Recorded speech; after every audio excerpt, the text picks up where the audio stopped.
Hello students, today we are going to solve question number 3 of exercise 10.1.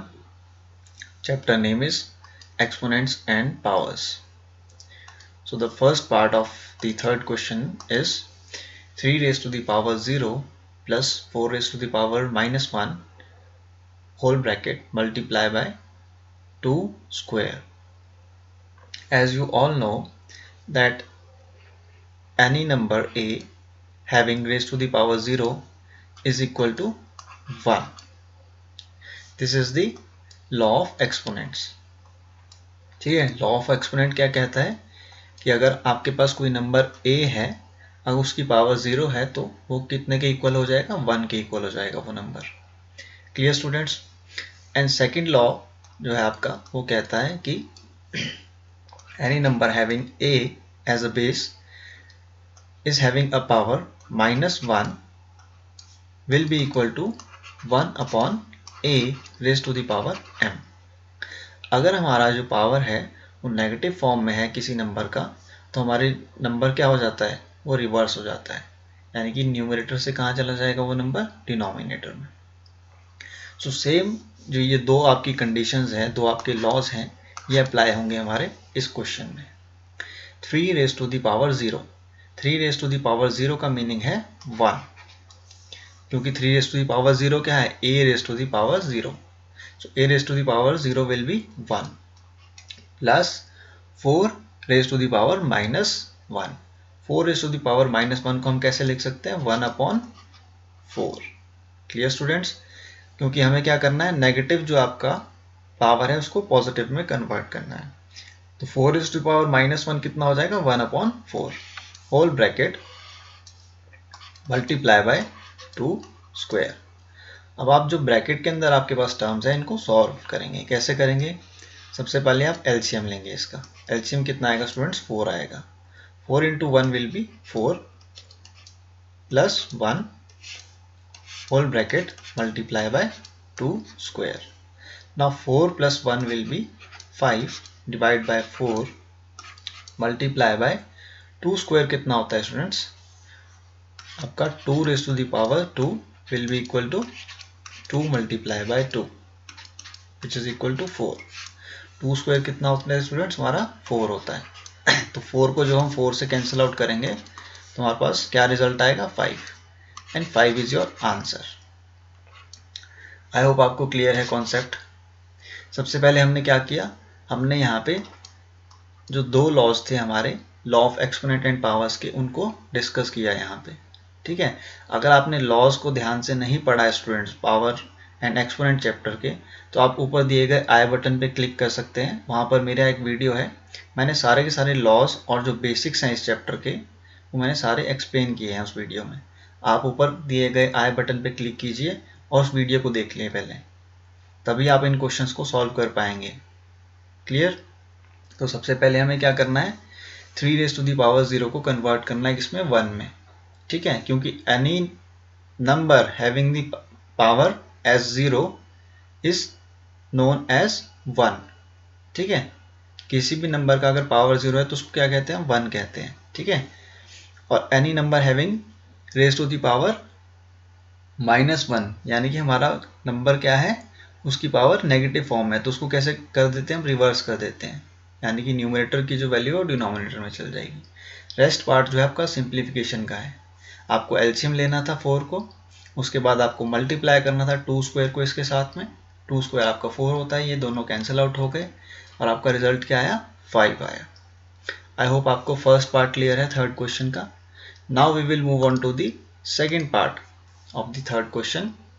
It is saying that 2 raised to the power -1 multiply by 4 raised to the power -1 divide by 2 raised to the power -2. So आपका जो law है a raised to the power -m will be equal to 1 upon a raised to the power m.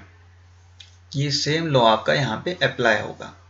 तो 2 raised to the power -1 को हम कैसे लिख सकते हैं students, 1 upon 2 multiply by 4 raised to the power -1 can be written as 1 upon 4 whole bracket divide by 2 raise to the power -2 को कैसे लिख सकते हैं? 1/2 स्क्वायर। आई होप आपको क्लियर है। मैंने नेगेटिव जो हमारी पावर्स थी उनको किस में कन्वर्ट कर दिया? पॉजिटिव पावर्स में। ठीक है, 2 रेज टू द पावर -1 था, इसको क्या कर दिया मैंने? रिवर्स कर दिया, तो 1/2 बन गया ये। ठीक है, आपका पावर जो है वो 1 आएगा यहाँ पर, कंफ्यूज नहीं होना है। 2 रेज टू द पावर -1 क्या बन गया? 2 रेज टू द पावर 1 बन गया। 2 रेज टू द पावर 1 को हम कैसे लिखते हैं students? Any number raise to the power 1 is written as the same number. हम रेज टू द पावर 1 नहीं लिखते हैं, उसके लिए हम क्या कर देते हैं? उसको सिंपली बेस नंबर के फॉर्म में लिख देते हैं, हम पावर नहीं लिखते। ठीक है, तो 1/2 को जब आप मल्टीप्लाई करेंगे 1/4 से, ठीक है, और होल ब्रैकेट लगा देंगे, उसके बाद डिवाइड बाय 1/2 स्क्वायर आप कर देंगे। देखिए, इसमें रेज टू द पावर 1 लिखने की कोई ज़रूरत नहीं है आपको। रेज टू द पावर 1 लिखने का मतलब क्या है आपका? 1/2 ही है। सो 1/4 2 कितना होता है स्टूडेंट्स? 8 होता है आपका। ठीक है, तो आपका ब्रैकेट क्या हो गया? क्लोज हो गया। यहाँ पे डिवीजन का यहाँ पे साइन है। ठीक है, डिवीजन का यहाँ पे साइन है, तो डिवीजन का साइन जब आप रिमूव करेंगे तो क्या लगाएंगे? मल्टीप्लाई का। मल्टीप्लाई करने के बाद 2 स्क्वायर कहाँ चला जाएगा आपका? न्यूमरेटर में चला जाएगा। नाउ 1/8 को जब आप मल्टीप्लाई करेंगे, 2 स्क्वायर कितना होता है स्टूडेंट्स हमारा? 2 2 4 होता है हमारा। सो 4 को जब आप मल्टीप्लाई करेंगे किससे? 8 से, तो कितना आएगा? 1/2। सो 1/2 जो है आपका क्या हो गया? आंसर आ गया। आपने क्या किया यहाँ पे? जो आपका डिवीजन है इसको रिमूव किया। ठीक है, डिवाइड को जो आपने मल्टीप्लिकेशन में कन्वर्ट किया, तो आपका 2 स्क्वायर कहाँ चला गया स्टूडेंट्स? न्यूमरेटर में। ठीक है, 2 स्क्वायर कहाँ चला गया आपका? न्यूमरेटर में चला गया। और जो ब्रैकेट के अंदर टर्म्स थी इसको क्या कर दिया हमने? मल्टीप्लाई कर दिया, 1/8 बन गया ये। तो आपका आंसर क्या है स्टूडेंट्स? 1/2। आई होप आपको सेकेंड पार्ट भी क्लियर है थर्ड क्वेश्चन का। Now we will move on to the third part of the third question, and it is saying that 1/2 raised to the power -2 plus 1/3 raised to the power -2 plus 1/4 raised to the power -2. So as you all know, any number a upon b whole bracket raised to the power -1 is equal to b upon a raised to the power m. जब कभी भी हमारी power क्या होती है? Negative form में होती है, तो हम क्या कर देते हैं? उनको जो बेस नंबर्स है रिवर्स कर देते हैं या इन्वर्स कर देते हैं। न्यूमरेटर डिनोमिनेटर बन जाता है और डिनोमिनेटर क्या बन जाता है? हमारा न्यूमरेटर। उसके कारण क्या हुआ? हमारा पावर क्या बन गई? पॉजिटिव फॉर्म में बन गई, यानी कि +m आ गया आपका। सो 1/2 रेज टू द पावर -2 जो है आपका, ये क्या बन जाएगा? 2 स्क्वायर। 2 स्क्वायर क्यों बना? क्योंकि आपका जो डिनोमिनेटर वैल्यू है वो कहाँ चली गई? न्यूमरेटर में। क्लियर? और रेज टू द पावर क्या बन गया? 2 बन गया, +2। ठीक है, हम पॉजिटिव में कन्वर्ट कर रहे हैं पावर्स को। 1/3 क्या बन जाएगा आपका? 3 स्क्वायर बन जाएगा। ठीक है, 3 स्क्वायर क्यों बन गया? क्योंकि ये पॉजिटिव में कन्वर्ट हो गई पावर हमारी, हमने रिवर्स कर दिया यहाँ से 3 को। अब 4 को भी हम सिमिलर वे में करेंगे। 4 क्या बन जाएगा हमारा? 4 स्क्वायर बन जाएगा। Now 2 square will be 2 × 2 will be 4, 3 × 3 will be 9, 4 × 4 will be 16। Square का मीनिंग क्या है स्टूडेंट्स? आपको 2 टाइम्स मल्टीप्लाई करना है पर्टिकुलर नंबर को। तो पर्टिकुलर नंबर को जब आप 2 टाइम्स मल्टीप्लाई करेंगे तो आपके पास क्या आएगा? 2 × 2 will be 4, 3 × 3 will be 9, 4 × 4 will be 16. Clear? So when you will add all of these numbers, how much you will get?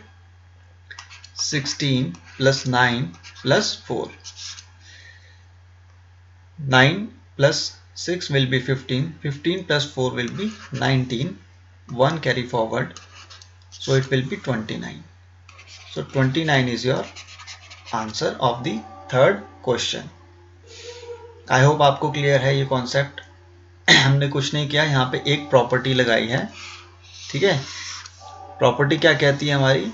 कि अगर हमारे पास दो डिफरेंट नंबर्स हैं, ठीक है, रेशो की फॉर्म में, और हमारा पावर क्या है वो नेगेटिव फॉर्म में है, तो हम क्या करेंगे, उसको बेस नंबर्स को इन्वर्स कर देंगे, उल्टा कर देंगे, और पावर्स क्या हो जाएगी हमारी, पॉजिटिव हो जाएगी।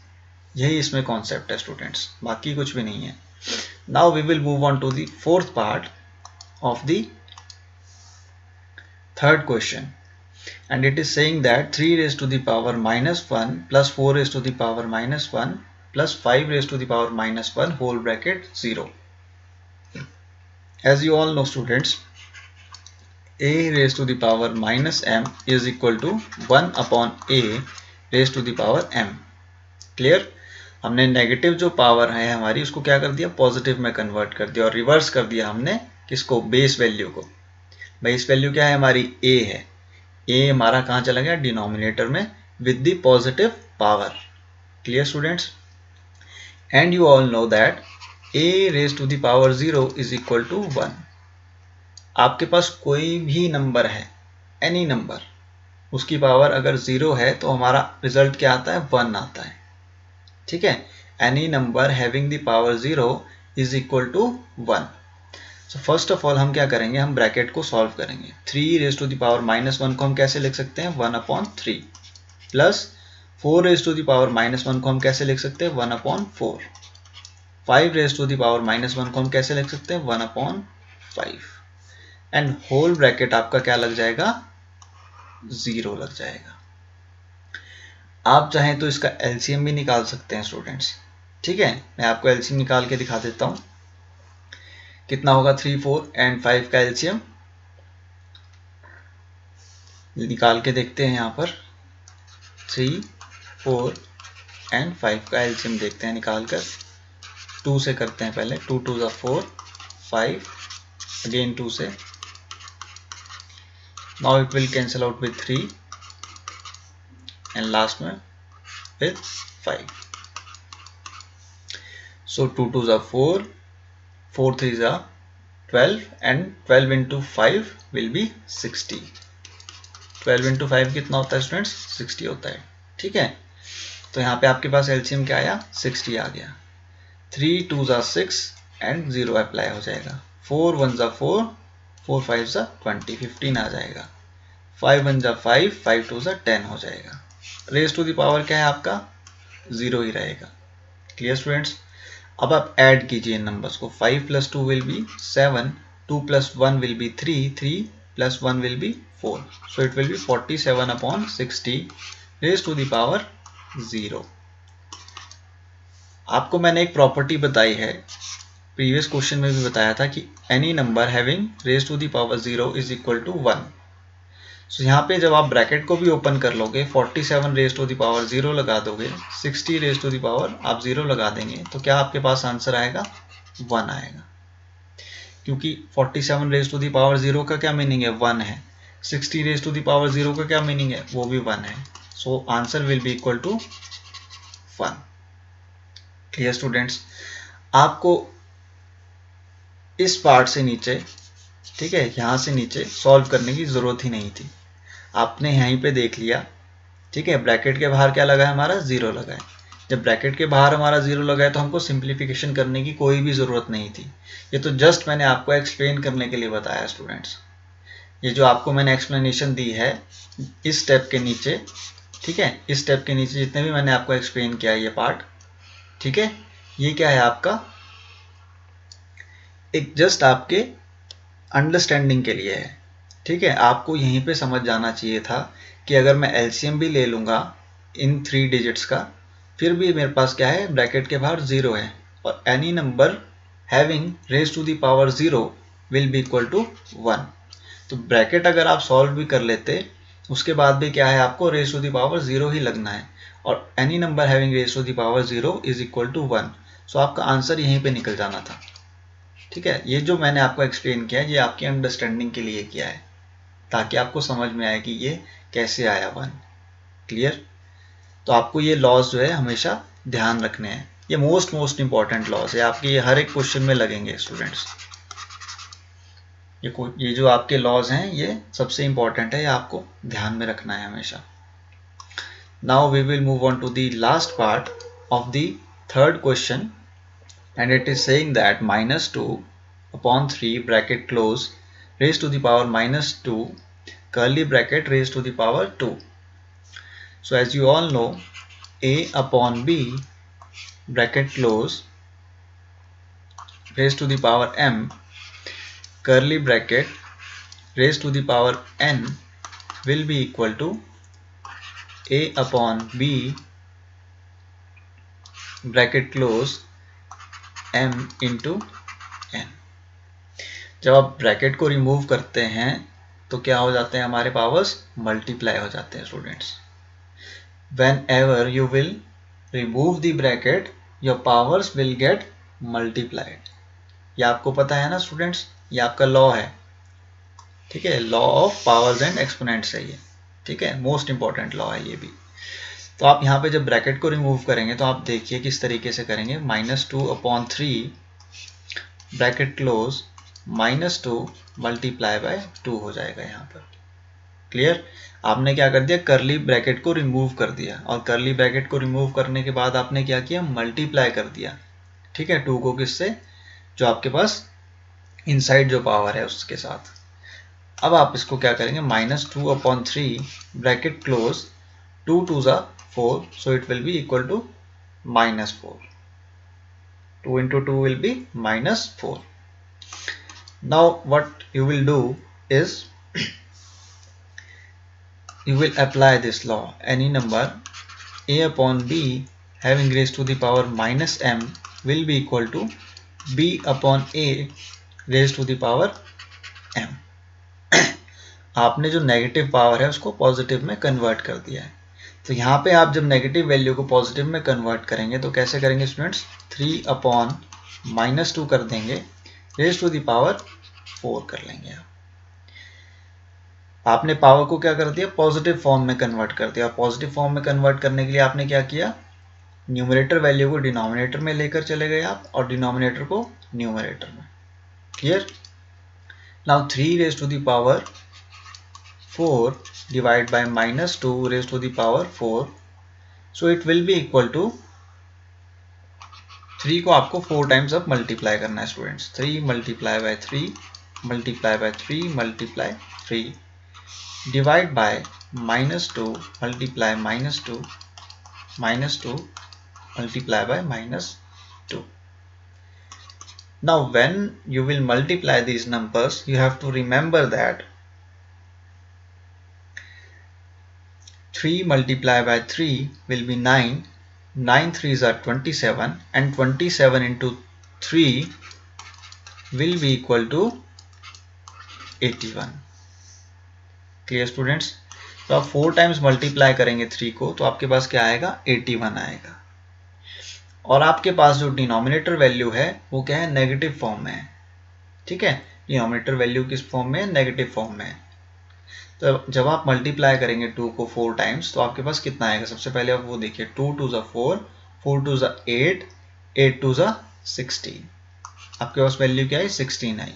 तो 16 ये पॉजिटिव में आएगी या नेगेटिव में आएगी, वो आपको कैसे पता लगेगा, आप देखिए, minus multiply by minus will be plus, plus multiply by minus will be minus, and minus multiply by minus will be plus.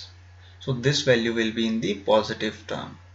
ठीक है, यहाँ पे नेगेटिव वैल्यू नहीं आएगी, यहाँ पॉजिटिव वैल्यू आएगी, और 81 अपॉन 16 क्या हो जाएगा, आपका आंसर हो जाएगा। मैंने आपको प्रीवियस क्वेश्चन में भी बताया था और पहले भी मैं इस कॉन्सेप्ट को बता चुका हूँ। अगर आपके पास पावर क्या है, इवन नंबर में है, आपकी यहाँ पे minus 2 raise to the power क्या है, 4 है, 4 क्या है हमारा, इवन नंबर है।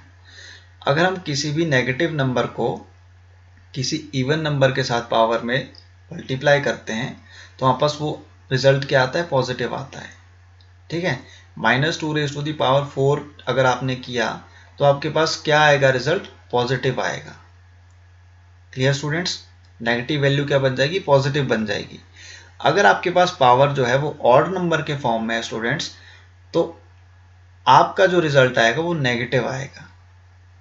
यहाँ पे आपको कंफ्यूज नहीं होना है और आपको हमेशा ये कॉन्सेप्ट ध्यान में रखना है। अगर हमारी पावर जो है इवन नंबर है तो हमारे पास रिजल्ट क्या आएगा, पॉजिटिव आएगा, ठीक है। और अगर हमारे पास पावर जो है वो ऑड नंबर है और हमारे पास नेगेटिव क्या है, बेस नंबर है, वहाँ पर रिजल्ट क्या आएगा, नेगेटिव फॉर्म में आएगा. This is the most important concept and I have explained you in the previous question. You just have to remember that. Clear? Now you will move on to the, this was the last part of the third question. I hope आपको clear है ये part कि कैसे मैंने इसको solve किया है. Clear? आपको लॉज रिमेंबर रखने हैं स्टूडेंट्स. लॉज जब तक आपको नहीं आएंगे एक्सपोनेंट एंड पावर्स चैप्टर के, तब तक आप इन क्वेश्चंस को सॉल्व ही नहीं कर पाओगे. आपको बेसिक्स क्लियर होने चाहिए कि कहाँ पर कौन सा लॉ अप्लाई होगा. Clear students? उसके बाद ही आप इसको सॉल्व कर सकते हैं. आई होप आपको क्लियर है ये 5 पार्ट थर्ड क्वेश्चन के. If you have any doubt students in these questions, you can ask me in the comment box. Thank you.